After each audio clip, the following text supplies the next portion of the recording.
Hello বন্ধুরা, ঘরকন্না ব্লগে তোমাদের আরও একবার স্বাগত। কালকে রাতে শিবরাত্রি ছিল, তো কালকে ভিডিওটা করতে পারিনি। এই দেখো আমার ঠাকুর ঘরের ভিডিও। তো দেখো কী কী ঠাকুর রয়েছে। আর এই যে রাধা কৃষ্ণর একটা পটচিত্র। আর এই যে রাতে ধুনো দিয়েছিলাম। এই যে ঠাকুর দেখো এইগুলো। এই যে শিব ঠাকুরকে আর দেখা যাচ্ছে না, বেলপাতায় চাপা পড়ে গেছে।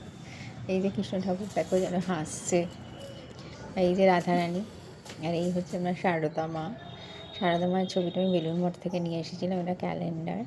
আর এর পাশে পাশে আমাদেরও ছবি লাগিয়ে রেখেছি। আমার ননদাও যাদের বিয়ে হয়, তো সেই সময় যা যা ছবি তোলা হয় সেগুলো আর তো রাখা অ্যালবামেই থেকে যায়। তো এইভাবে থাকলে সবাই এসে একটু দেখতেও পারে, আমার নিজেদেরও ভালো লাগে, মন খারাপ হলে। আর এই দেখো সমস্ত কিছু রাতে এগুলো তুলে বামনমশাইকে দিয়ে দেবো। আর এই দুটো হচ্ছে জলে দিলেই জলে এমন প্রদীপ। আমাদের সাথে থেকেও পাশে থেকো।